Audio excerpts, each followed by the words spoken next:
J'ai failli me prendre une perruque blonde pour dire on continue avec le thème Stéphanie Reader, mais bon, non, j'ai dit quand même ça va pas le faire. La pauvre, elle a été éprouvée, elle est rentrée, elle a mis plus de 24 heures pour rentrer chez elle, ça a été terrible. J'ai dit, il y a des attaques, ça se voit qu'il faut que tu reviennes nous bénir.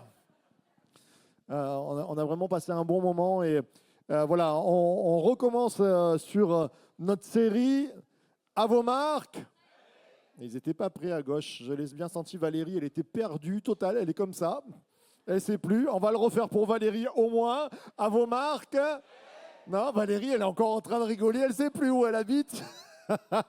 À vos marques. Alors on va être prêts, on veut préparer nos cœurs. Préparer nos cœurs, bien sûr, on me dit c'est pour le retour de Jésus. Oui aussi, mais pas que préparer nos cœurs à la vie. La vie, c'est compliqué. La vie, il y a des souffrances et on veut préparer nos vies. Parce qu'on ne veut pas être comme des cigales, on veut être des fourmis, on veut engranger, on veut dire nos vies peuvent tenir parce que Jésus nous fait tenir bon. Amen. Alors j'aimerais remercier et dire nous avons une église championne du monde et j'aimerais que vous puissiez applaudir votre voisin un peu plus fort que ça.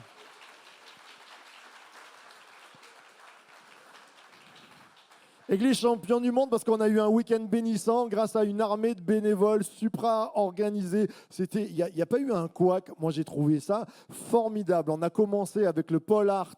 On peut remercier Teresa, Jean-Louis qui sont là parmi nous, qui ont organisé avec les 4 auteurs. 30 personnes qui ont suivi cette formation, c'était juste extraordinaire, un dimanche de bénédiction. Et puis quand même, l'équipe des femmes, waouh, pour le lundi, plus de 150 femmes qui étaient là. Bravo à chacun d'entre vous. Il faut le dire. Alors, ces week-ends Legacy vont revenir, en tout cas cette année, au moins 2 fois dans l'année. On va en avoir en avril, juste après Pâques, avec Nathalie Baudéenne qui sera là aussi. Et puis le 11 novembre prochain, on s'est redonné rendez-vous avec, si Dieu le veut, notre chère amie Stéphanie et puis même peut-être son mari qui viendra. Son mari qui est pasteur, 3e pasteur dans l'église Source de Vie, Source de Vie. Alléluia, je prophétise. Si tu nous entends, Luc Poirier, tu es le bienvenu. À l'église Nouvelle Vie avec le pasteur Claude Hout, que vous connaissez bien, qui a été une bénédiction pendant des années pour cette église. Et voilà, on crée des ponts et je crois que c'est encourageant, ces moments de fête. Ce sont des moments de fête. Les fêtes ont été instituées par Dieu et nous aimons avoir des fêtes au milieu de nous parce que ça nous encourage. Ça te dit, tu n'es pas seul, tu fais partie de l'église universelle, c'est-à-dire que dans le monde entier, même au Canada, là où il fait froid, là où il y a des loups, il y a des chrétiens aussi. Amen.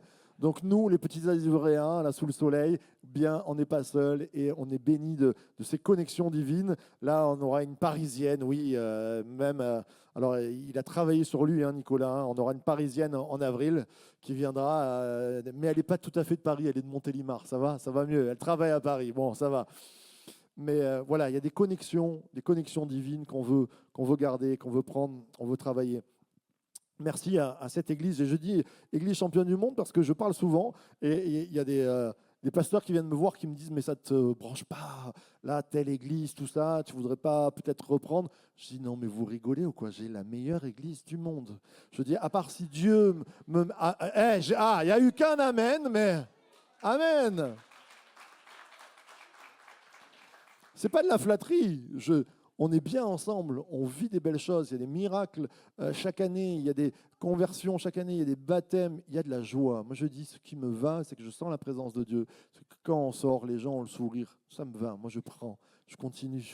Amen. Alors on est heureux d'être ensemble, ensemble aussi sur les Facebook, les YouTube. Alors là, on passe les 2000, les milliers qui sont là. Eh bien, on les salue de tout notre cœur aussi. On peut leur donner une main d'acclamation à ceux qui sont là.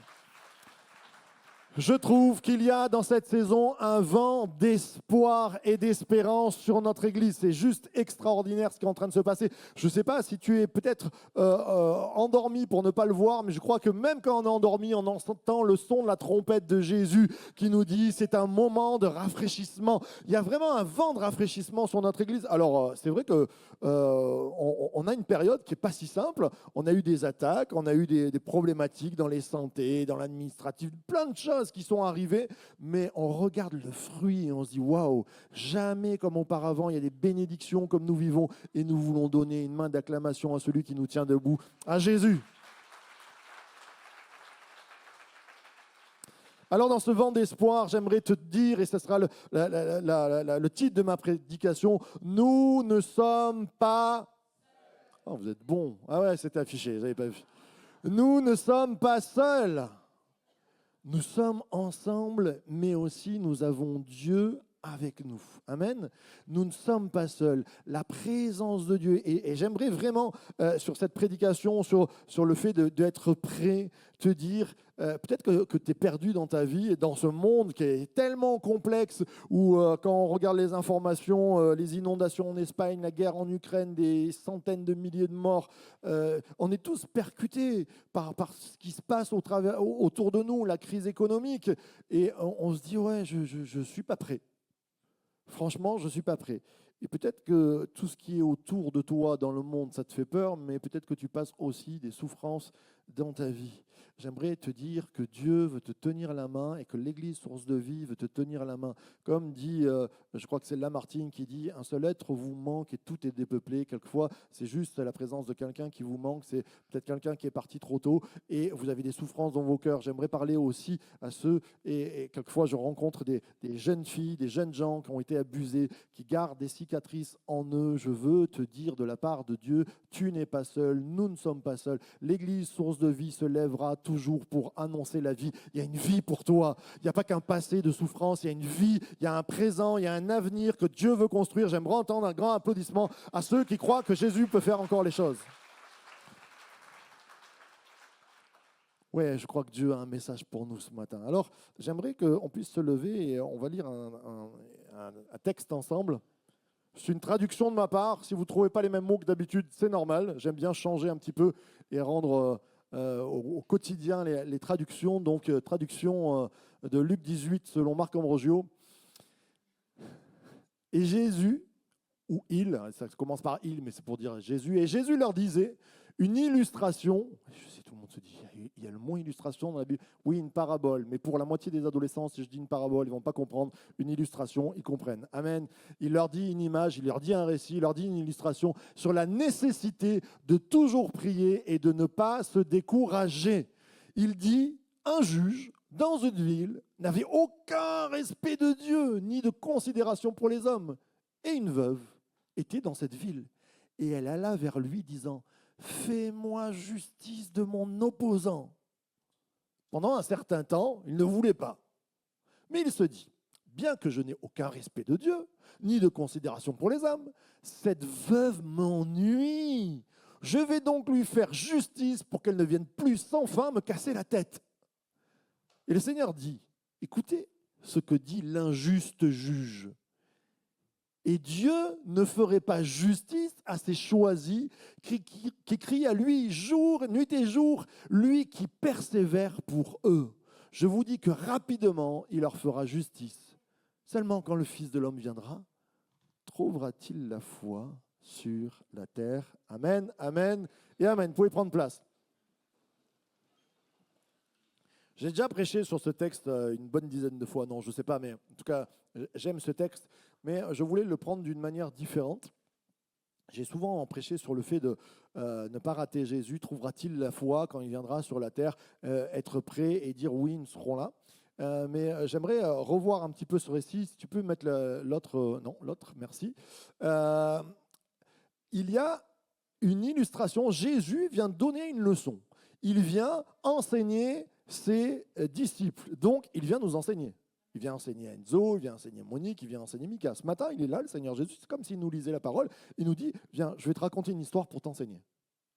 Et il nous raconte cette histoire, une illustration. Et cette illustration, elle a un but, c'est nous faire comprendre la nécessité de prier et de ne pas se décourager. D'accord? Prier et ne pas se décourager. C'est vraiment alors, peut-être dans vos Bibles, je ne sais pas qu'est-ce que vous avez, qu'est-ce que Jean-Marc tu as? Prier et ne point se relâcher, exactement. Mais le mot est vraiment, quand vous le regardez en grec, il y a l'idée de découragement, l'idée de ne plus avoir de force. Et on va travailler sur ça. C'est la leçon du texte. Jésus vient voir Benjamin, il lui dit, écoute, je raconte une histoire. Cette histoire, elle est là pour que tu pries et que tu gardes courage. Amen, c'est bon, c'est compris. Donc, tu vas te tourner vers ton voisin et tu dis, ce matin, il faut que tu pries et il faut que tu gardes courage. C'est ça la leçon. Allez. Amen. Priez, gardez courage. Et puis, j'ai souligné toute l'histoire. Et l'histoire est sur le fait de la justice. Fais-moi justice. Donc, Jésus est en train de dire, la leçon, c'est prie, garde courage. Pour quel but? Pour que toi, dans ta vie, tu crois que Dieu va faire justice. Il y a une justice. Et il est en train de donner cet exemple formidable d'un juge injuste, le pire des justes qui puisse exister, et d'une veuve. Et il lui dit, elle veut la justice par rapport à un opposant, et elle va l'avoir. Et donc, la raison, le but, c'est que quelquefois, nous perdons courage et nous ne prions plus, et c'est ce qu'on va voir sur la justice. On ne croit plus que Dieu va se lever dans nos vies. On n'a plus la foi. On ne prie plus, on est découragé. Et Jésus veut t'encourager ce matin. Et je te dis, prie encore. Garde courage, car je vais faire justice. Et j'aime cette parole. Alors, j'ai un petit peu changé parce que dans la seconde ou dans certaines versions, il y a marqué « Et Dieu ne ferait pas justice à ses choisis, enfin à ses élus ». J'aime bien le côté choisi, parce que ces élus, on dirait qu'on est premier adjoint, deuxième adjoint, si vous voulez, si vous voulez croire adjoint du Seigneur Jésus, allez, on peut travailler là-dessus. Mais ce sont les choisis, il nous a choisis. C'est-à-dire qu'il pose son regard sur toi ce matin et Dieu te dit « Je t'aime et je choisis de t'aimer ». C'est extraordinaire. Peut-être que c'est les premières fois que tu viens dans une église. Dieu fait passer le message à quelqu'un ce matin et lui dit « Dieu, je t'aime et je choisis de t'aimer ». C'est beau, hein? Donc, il nous a choisis. Et qui crie à lui nuit et jour. Et là, dans certaines versions, donc presque dans toutes les versions, il y a marqué « Et qui a patience envers eux ». Je trouvais que c'est comme si on agaçait Dieu. Et le terme patience, il peut être utilisé, mais je trouve que ce n'est pas forcément une bonne version. Summer n'a pas mis ça, par exemple. Mais c'est qui persévère pour eux. C'est-à-dire que Dieu persévère dans sa justice pour nous.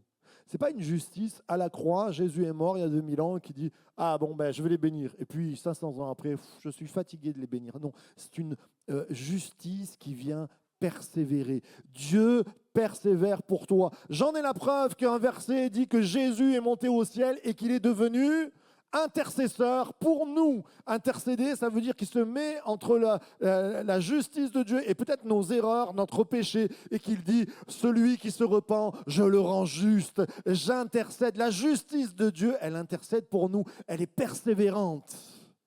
Parce que son amour est infini. Et ce matin, peut-être que tu es découragé, peut-être que tu te dis, je suis allé trop loin. Et je voulais mettre cette traduction en te disant, Dieu persévère pour toi, mon frère, ma soeur, mon ami. C'est énorme quand même. Dieu travaille en train de dire, je persévère pour qu'il tienne le coup, pour qu'il garde le sourire, pour qu'il ait la joie, pour qu'il ait la vie. Amen. C'est extraordinaire ces paroles. Je vous le dis que rapidement, il leur fera justice. Et ça, c'est intéressant. Alors, dans la version second, vous avez promptement. Mais je me disais, quand je suis pressé et que j'ai un truc à sortir du four, je ne dis pas à Noah, ma fille, promptement, peux-tu aller sortir le poulet du four? Vous savez, des fois, on a des bonnes traductions. Rapidement. Dieu agit rapidement. Et là, il y a encore plus de doutes qui viennent dans nos cœurs et on se dit, ouais, moi, dans ma version de ma vie, je vois pas. C'est la parole de Dieu qui le dit. Hein. On ne va pas s'appuyer sur une mauvaise expérience. On est très fort pour s'appuyer sur les mauvaises expériences. Par exemple, il y a Des fois, il y a des jeunes qui me disent, moi, j'ai pas envie de me marier parce que les gens divorcent. Je comprends, mais il y a des gens qui ne divorcent pas. Amen. Elle m'a même pas regardé. Alléluia. Ouais, ben oui, elle parle avec Colline, je sais pas, hein, c'est pas possible, ces jeunes. C'est pas les contre-exemples qui doivent dicter ta vie. C'est pas les mauvaises expériences qui doivent dicter ta vie. C'est pas ton passé. Ce n'est pas ton passé qui doit dicter ton présent. Le présent doit être dicté parce que Dieu le dit. Et si Dieu te dit que rapidement il te fera justice, alors je veux m'appuyer sur sa parole et je dis rapidement il agira. Amen. Et cette dernière phrase pleine d'encouragement, de pétales de rose, quand le Fils viendra, trouvera-t-il la foi sur la terre? Pom, pom, pom, pom. On va voir un petit peu ce que ça veut dire et quel axe j'ai choisi aujourd'hui de prendre.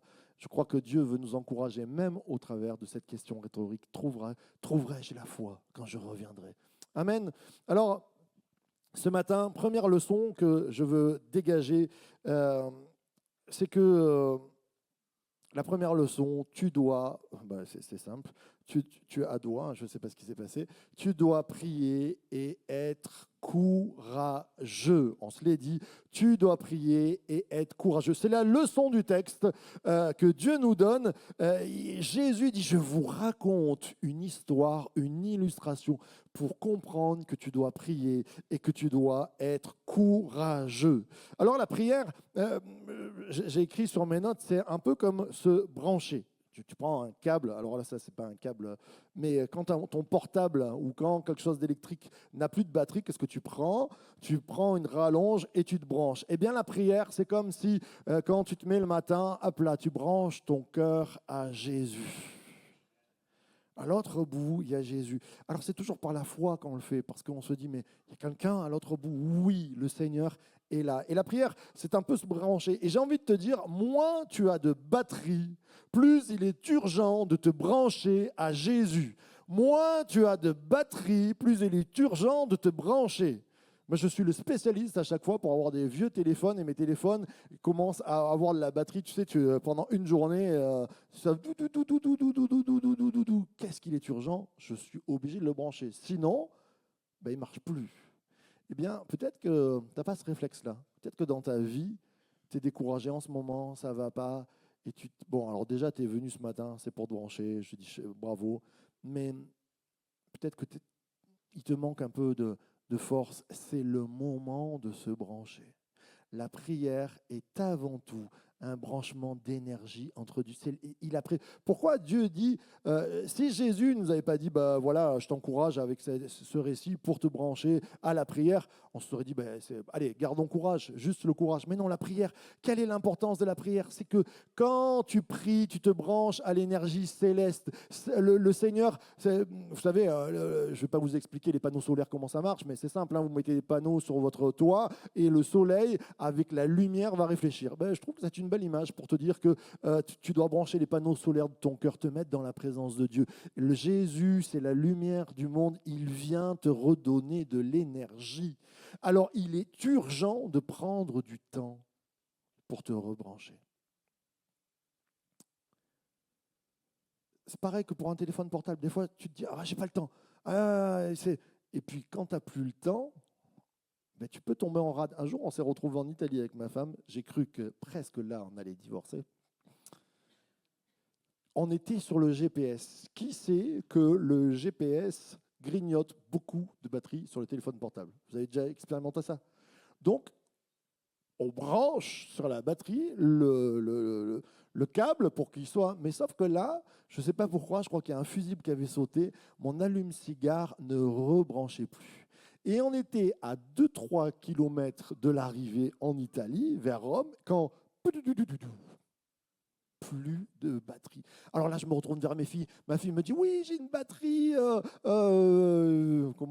ouais, externe, tout ça en branche. Mais la batterie, elle était. Et ça le recharge à peine. Et là, on remet de l'énergie. On est là avec ma femme. Je dis, sors la vidéo, sors la caméra, le tien. Il faut regarder les GPS parce qu'elle n'avait pas le GPS sur le sien. Et alors, on était là et 10 secondes, c'est branché. Pouf, il n'y avait plus rien. Oh, qu'est-ce qu'on a été en galère parce qu'on ne trouvait plus notre chemin. Quand tu ne peux plus te brancher à Jésus, tu es perdu et tu perds ton chemin. C'est exactement pareil. Et combien il est important de prendre le temps de se brancher. Et là, je m'arrête juste 2 minutes. J'aurais pu le mettre en illustration aussi. Sur les réseaux sociaux, en ce moment, ils passent le temps dans les années 70 que les gens avaient et le temps que nous avons aujourd'hui. Et tu vois que dans les années 50, 60, le temps que les gens partageaient le plus, c'était en famille. Après, il y avait les amis, et après, il y avait le travail, il y avait les occupations. Et puis, tu vois que quand Internet arrive, boum, il y a une nouvelle explosion, il y a le temps passé sur Internet. Et là, ça commence à grignoter les amis, à grignoter la famille. Puis tu t'aperçois qu'en 2024, la famille, il reste ça, les amis, il reste ça, qu'Internet a pris tout ça. Et oui, on a de moins en moins de temps. Oui, on s'est fait voler le temps. Et quand tu te branches sur Internet, tu n'es pas branché à Dieu. Et je fais juste une pause, et je le dis assez souvent, mais je le dirai au moins une fois par an. Faites un Shabbat d'Internet. Au moins le dimanche, débranchez. Vous vous mettez sur mode avion, juste vous téléphonez, vous pouvez téléphoner, mais coupez. Est-ce qu'on y arriverait? Certains me disent oui, oui. Allez, essayez. Pas de Facebook, pas d'Internet, pas de mail. Vous n'êtes pas né avec Internet. Hein. Enfin, là-haut, il se pourrait que oui. Si même les sociologues sont en train de s'alarmer sur cette vision, je crois qu'il est de notre voie en tant qu'Église de dire faisons attention, nous les premiers, coupons un peu Internet et commençons déjà à avoir des connexions avec les autres. Si tu me dis j'ai pas le temps de prier, mais que tu regardes Netflix, que tu as Facebook, Instagram, TikTok et tout ce que tu veux, c'est que tu as sûrement le temps de prier, mais que tu ne le prends plus, que tu t'es débranché. Ça, c'est comme à la maison. Des fois, j'arrive et j'ai envie de brancher mon portable, mais il n'y a plus de prise. Parce que toutes les prises, elles sont utilisées. Il y a la télé, il y a le dessus, et ben, tu n'as plus de prise. Ben, dans ta vie, c'est exactement pareil. Quand tu veux te brancher à Jésus, mais que tu as tellement de prises autres qui viennent te nourrir ta vie, ben, ça ne va pas aller. Tu vas perdre ton GPS, tu vas perdre ta direction. Ce n'est pas une culpabilisation, je te dis. Juste, il est urgent, parce que Jésus te le dit par une histoire, de prendre le temps de prier. Amen. J'aimerais entendre un amen. 3 manières de se brancher, j'ai dit ce matin, parce qu'à un moment donné, Paul va dire prier sans cesse. Ah ouais, prier sans cesse. Qu'est-ce que ça veut dire prier sans cesse? Alors, prier sans cesse, ça ne veut pas dire rentrer dans un monastère, ça veut dire être en relation, être branché, être sur batterie au moins avec Jésus, sans cesse. Et pour se brancher, la première chose que j'aime dans ma vie, c'est la Bible, la parole de Dieu. Ouais, prendre ce temps, prendre du temps sur Netflix, prendre du temps sur TikTok, prendre du temps sur Instagram, prendre du temps sur, je ne sais plus, Snapchat, et tout ce que vous voulez. Prendre de leur temps pour prendre du temps avec la Bible. Tu vas voir que ça te fait rentrer en connexion parce que la parole de Dieu, elle est vivante et ça t'amène à prier. Quand le Seigneur te dit je suis là, je t'encourage, je te fortifie. Alléluia, tu es en train de dire Seigneur Jésus. Au travers de ces versets, je veux être fortifié. Alors prends du temps avec la parole. 3 manières de se brancher, lire ta Bible.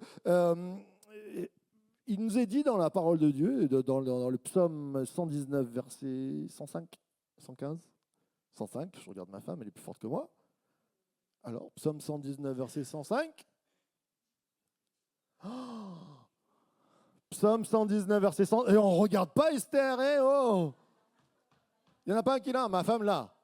Ta parole est une lampe à mes pieds, une lumière sur mon sentier. Ça veut dire que ta parole, c'est de l'électricité.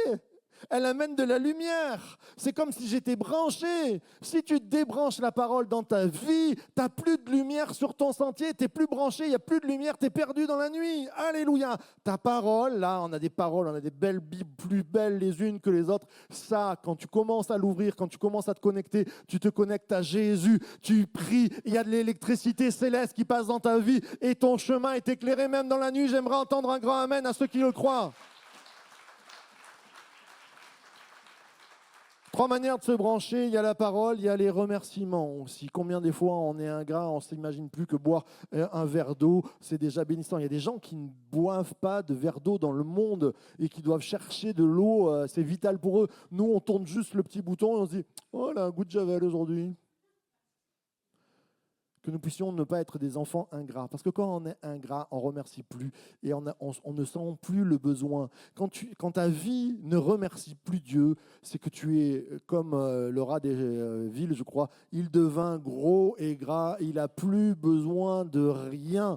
Et donc la foi n'est plus stimulée. Mon frère, ma sœur, remercie Jésus pour la santé. Combien, des fois, je ne dis pas que j'aime être malade, hein, mais des fois quand je suis malade, je dis oh waouh, c'est bien quand on n'est pas malade, quand ça marche bien. On a un corps qui est tellement bien quand ça marche bien. Remercie Dieu parce que tu es là ce matin. Remercie Dieu parce que tu as une église vivante, la championne du monde. Remercie Dieu parce que tu as le meilleur prédicateur ce matin qui te porte la parole.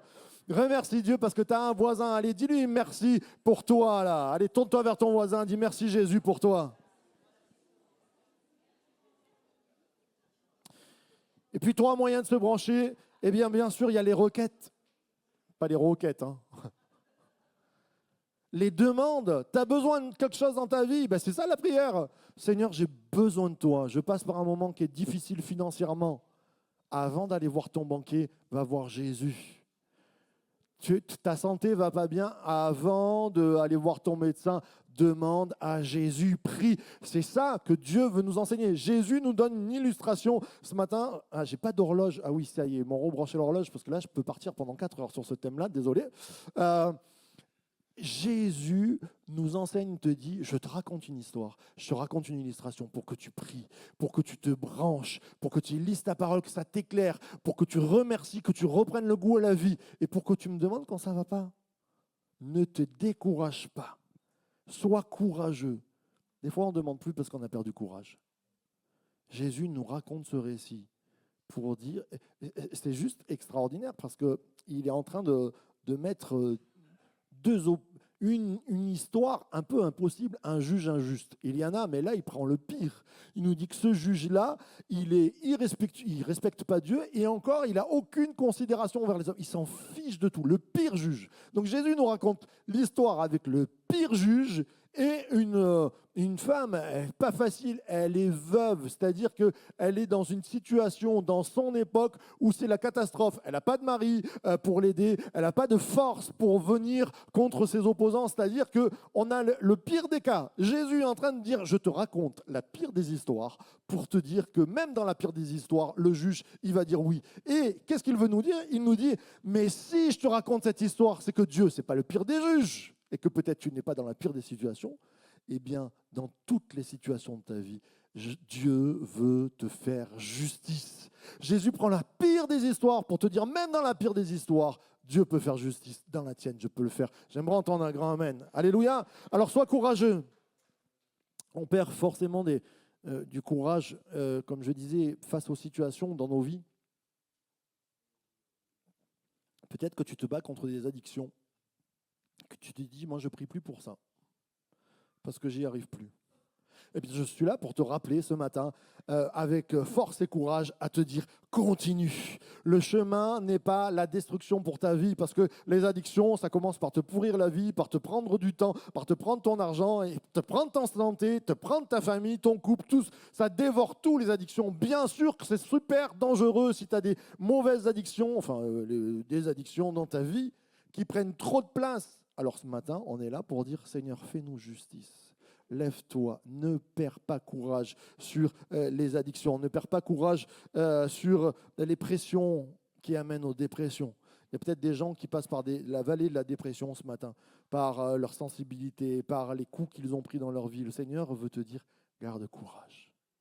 il vient ce matin nous raconter cette histoire. Moi, je vois Jésus se poser et dire, « Hé, venez, je vous raconte une histoire. Cette histoire, je vous la raconte pour que vous gardiez courage, pour que vous ne soyez pas découragés, pour que vous ayez de l'espérance, pour que tu aies de l'espérance ce matin et de l'espérance. Je ne sais pas par quel chemin tu passes.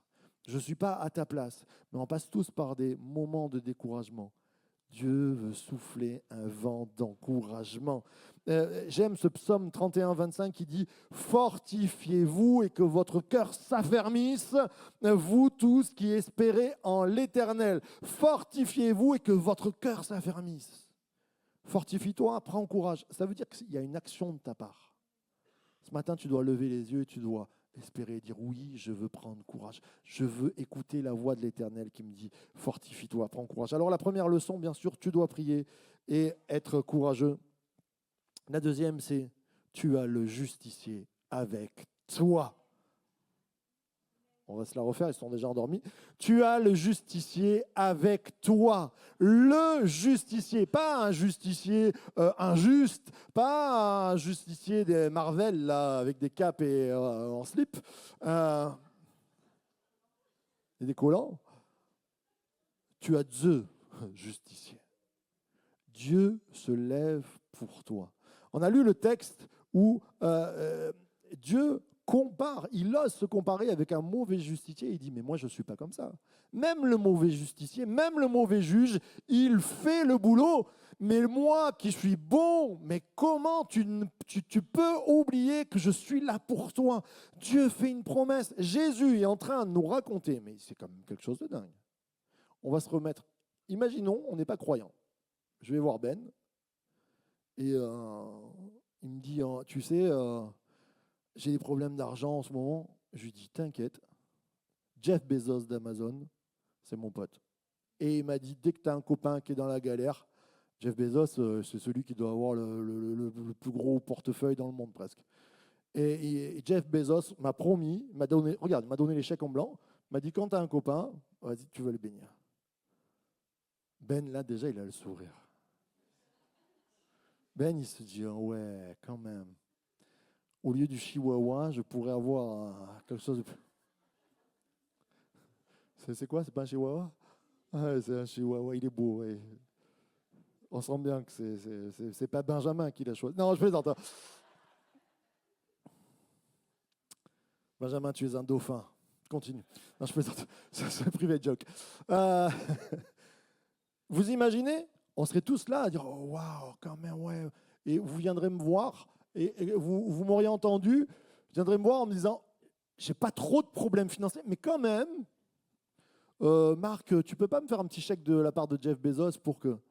Et face à Dieu, on a oublié qu'il était Dieu justicier, le justicier. Et que va-t-il dire? Il fera justice rapidement. C'est-à-dire que le Dieu créateur, quand même, qui a créé le monde et il tient debout depuis quand même pas mal d'années, qui crée les étoiles, qui crée les fruits, qui crée l'eau, qui nous a créés, et combien même l'intelligence artificielle, elle travaille, mais elle n'arrive pas encore à l'intelligence humaine. Cette perfection-là, cette force, à lui appartiennent l'or et l'argent. Il vient et Jésus, son Fils, nous explique que nous pouvons lui demander et avoir confiance de lui demander et qu'il agira rapidement. J'aimerais entendre un grand Amen à ceux qui croient que cette parole est bénissante. C'est juste extraordinaire quand même. Alors, s'il est un justicier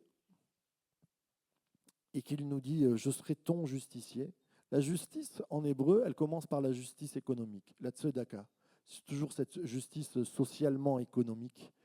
Et quelquefois, on est même désœuvré économiquement. Je crois que Dieu peut être dans nos affaires. Alors, comme dirait le psalmiste, ne me donne pas trop pour que je t'oublie et pas assez que je me retourne contre toi.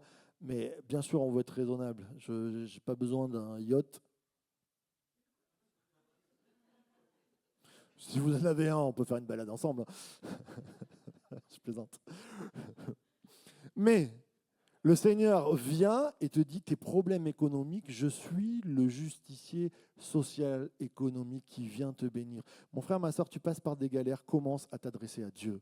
Ton entreprise, ça ne va pas, commence à t'adresser à Dieu. Ton foyer, ça ne va pas. Tes papiers, ça ne va pas, j'en sais rien. Commence à t'adresser à Dieu. Il se lèvera promptement, rapidement. Il veut se lever. Et puis, la justice de Dieu, elle est aussi sociale. Quand je dis sociale, pas financièrement, mais sociale dans le sens de, des fois, surtout dans notre époque, on se sent seul. Le Seigneur veut te dire, je te donne une famille. Il se lève et je crois que l'Église, nous devons travailler à ce cœur de famille, à dire nous sommes une famille voulue du Père. Notre Papa a voulu que nous ne soyons pas seuls.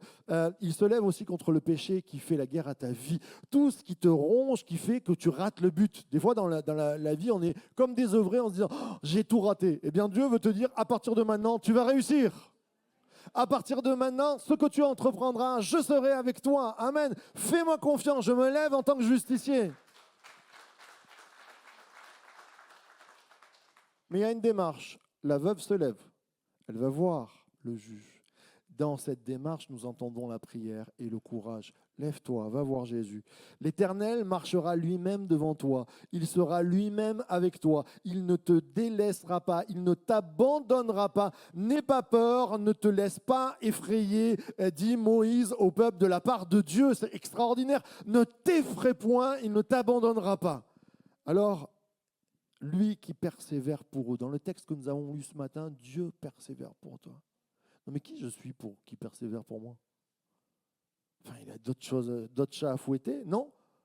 Il dit Marc Ambrogio, je persévère pour lui. Heureusement. Chacun d'entre nous, Dieu persévère pour que nous puissions relever la tête, pour que nous puissions avoir la justice face à notre opposant. Je vous rappelle que Satan est notre opposant. Dans l'histoire, il y a quelqu'un qui veut nous détruire. Il y a un monde satanique qui veut la destruction de l'Église et des humains.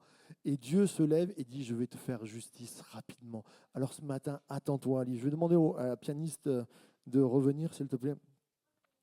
Première leçon, tu dois prier, être courageux. Deuxième, tu as le justicier avec toi. La troisième, c'est le justicier te lance un défi. Le justicier te lance un... Alors là, je sens qu'il y a un vrai défi, c'est celui de rester éveillé. Le justicier te lance un défi. Alors, ah oui, elle est belle cette petite fille, je pense que c'est une petite fille là, qui est en train de manger. Pourquoi je vous ai mis ça et pourquoi je me suis baladé tout le long avec une fourchette sur mon costume? C'était pour maintenant.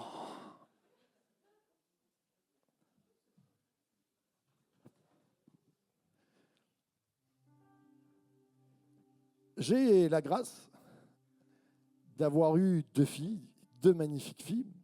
Et tout le monde sait, c'est pas toujours simple de faire obéir les enfants. Et alors quand vient l'heure du repas, quand ils sont petits, il y a toutes sortes de stratagèmes que les parents mettent en place. Vous êtes d'accord avec moi? Et alors là, ma femme, elle avait des chansons, elle créait des chansons, elle est devenue chantre pour enfants.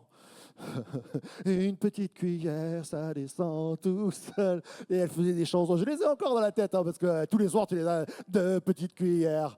Quand tu as la 10e, tu te dis, bon, chérie, je pars à la réunion, je dois être en avance à l'église. Et des fois, ils ne veulent pas, et des fois, ils crachent, comme ça. Et alors, bien sûr, en tant que bon mari et bon papa, une fois tous les 6 mois, je donnais à manger à mes filles. Et alors moi, ma technique favorite, c'était de lancer comme un petit défi à mes filles. Elles avaient 2-3 ans, elles commençaient à comprendre, 2 ans, ouais. Et je prenais leur plat et j'en mangeais. Je disais, oh, comme c'est bon, bah, je garde pour moi. Déjà, elles me regardaient les yeux comme ça, tu sais. Puis je faisais semblant de parler avec elles, moi je prenais une fourchette et je disais, ce plat-là, tellement il est bon, mais comme tu m'as régalé, merci de me l'avoir fait pour moi. Il n'y a personne qui va quand même me piquer une fourchette et je ne regardais pas. Et là, quand je disais ça, bien sûr, mes filles se jetaient sur la fourchette. elle me prenait la fourchette et mangeait. C'était comme un défi, un petit jeu pour dire, là, je suis en train de te donner à manger, est-ce que tu vas me piquer la fourchette que j'ai dans la main? Et Dieu vient du ciel ce matin avec une fourchette remplie de nourriture pour toi, remplie de bénédictions, et il te met au défi en disant, j'ai le meilleur pour toi, j'ai la vie en abondance pour toi. Et il regarde, moi je crois que Jésus, quand il passe, attendez, quand il passe ce matin, et qu'il nous dit, y aura-t-il de la foi quand je reviendrai? Ce n'est pas une culpabilisation pour dire ils sont nuls, ces humains, tout ça. C'est un défi qu'il est en train de nous dire, juste avec un petit œil en train. Quand je reviens, tu seras encore là. Quand je reviens, tu croiras en moi. Ce matin, la fourchette de Dieu est présente. Y aura-t-il quelqu'un qui saisira par la foi cette fourchette divine? Y aura-t-il quelqu'un qui dise, oui, moi je prends le défi? Nous, quand on était petits et qu'on nous lançait des défis, on disait, oh, moi je suis cap. Quand mon père me disait, ah, t'es pas cap de laver toute la maison avec l'aspirateur. Quoi? Moi?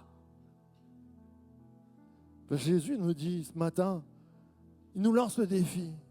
Quand je reviendrai, y aura-t-il de la foi?